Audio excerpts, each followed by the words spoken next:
You're tuning into Black and White Sports on YouTube. The no-holds-barred truth on sports. The main event starts now. I'm back. Rodrance for Black and White Sports. Very quickly, before we get started, we are running a special in our merch store. We've got this all-new LaChina James T-shirts are available, and we've got brand new Defund the Athlete shirts also available. Right now, we are offering a discount, 10% off. Look, with promo code LeBron Sucks. LeBron, S-U-X. That's right, LeBron does suck. Now, I get to combine two things I love into one video. Professional wrestling, particularly. Look, I grew up on professional wrestling. The 80s, the Von Erichs here in Texas. Steve Austin came out of World Class Championship Wrestling back in the 80s up in Dallas. That's where he sort of got his start. And, of course, he went to Stunning Steve Austin, and then he went to Stone Cold Steve Austin. He was also the ringmaster in there.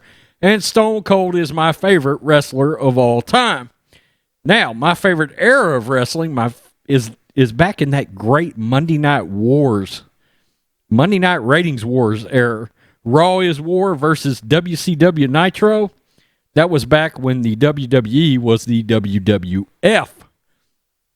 We got to see so much good stuff. The birth of DX, Stone Cold in the ring, facing down Mike Tyson, the birth of The Rock. Back then, he was Rocky Maivia. Yeah. And the Nation of Domination. Well, Stone Cold Steve Austin has come out and he has declared that in the battle, the debate, as if there should be one, Nick Wright, the debate between LeBron James versus Michael Jordan, I just got to go with Michael Jordan just off mystique. And very quickly, and look, he didn't dog out LeBron per se, but I think he said something that we all truly believe about Michael Jordan. He was something different, okay? Retired professional wrestler Steve Austin, better known by the ring name Stone Cold Steve Austin, returns here to once again answer another fan question in a classic shoot interview. Quote, Michael Jordan came up, and, well, it's still my era, but I grew up on Michael Jordan. And I'll never forget, we were at the Cleveland Gund Arena when LeBron just got drafted, and he was a rookie, and was sitting on the front row in the crowd at the Gund Arena. He said, of course, he ascended right to the top, just like everybody thought he would. I think he's a once-in-a-lifetime performer. Same with Michael Jordan. Because I was such a kid back in the day when Jordan was around, I looked up to him. Quote, I was a younger guy back then. I appreciate what LeBron's doing and bringing me to the game. He's unbelievable. But for me, just because Jordan has that mystique, I just got to go with Michael Jordan. Just off mystique, both guys are phenomenal.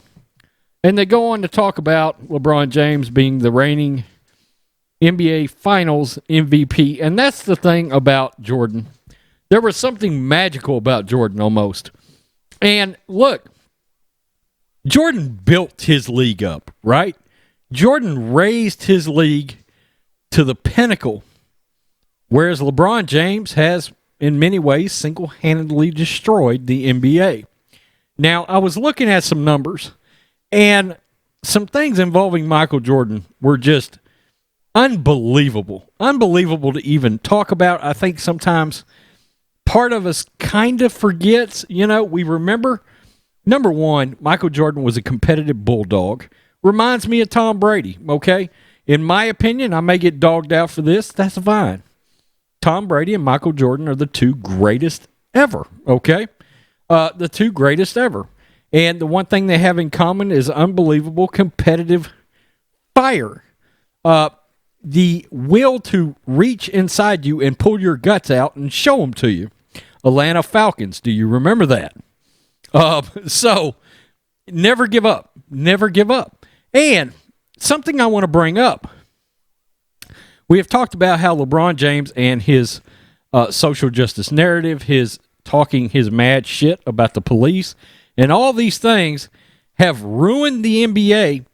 I'm going to give you a great idea of exactly what I am talking about. Now, the NBA Finals, that last game, okay, Game 6, it had and that was the clinching game for the LA Lakers in the bubble. It had 5.6 million viewers. Now, 1998 Finals, NBA Finals, Game 6, Utah Jazz, Chicago Bulls. It drew a 22.3 Nielsen rating with an average, this is unbelievable, with an average of 35.9 million viewers in Game 6 of the 1998 Finals. And this is even more insane. 72 million people in the United States watched at least some of that game that night. That shows you how much damage that the NBA has caused. We're talking about we are talking about 30 million less people watched LeBron James win that title last year than Michael Jordan in that 98 Finals against the Jazz. That's magic, okay? That is magic. And the other thing that I don't think Jordan gets enough credit for, in all honesty, can you imagine a professional athlete leaving his sport to go play another professional sport, make it to AA, and decide to come back and add 3 more rings? 3 more rings. Stone Cold is right. LeBron will never be Jordan. There's a glow around Jordan that LeBron will never achieve, no matter what. Plus, LeBron has ruined his sport in so many ways. God, I miss this era of wrestling. I do. WrestleMania, Stone Cold versus HBK. I remember I was watching King of the Ring the night that Owen Hart died. Also, I remember the pile driver. I believe it was an inverted pile driver? It was the one that messed up Stone Cold's neck, and he was never the same after that. Basically led him to he was out for a long time, then he come back and he did a few matches, but it basically ended Stone Cold's career. So as soon as I saw Stone Cold talking about LeBron and picking Michael Jordan over LeBron, I said, yeah, I'm making this video. So here it is. I made this video. Tell me what you think, black and white sports fans. Do you like professional wrestling? God, I would love to cover wrestling on this channel. We have a good friend of the channel, Eric Breen, who's a big fan of the 80s and 90s wrestling, and me and him have swore up and down we're going to have a live stream on this channel where me and him are just going to shoot the shit about 80s and 90s wrestling. Memories, Freebirds, Four Horsemen, Road Warriors, Midnight Express, Rock and Roll Express, all the good old days of wrestling. Peace. I'm out. Till next time. Thanks for watching the show. Be sure to like, comment, and subscribe. Be sure to tune in next time on Black and White Sports.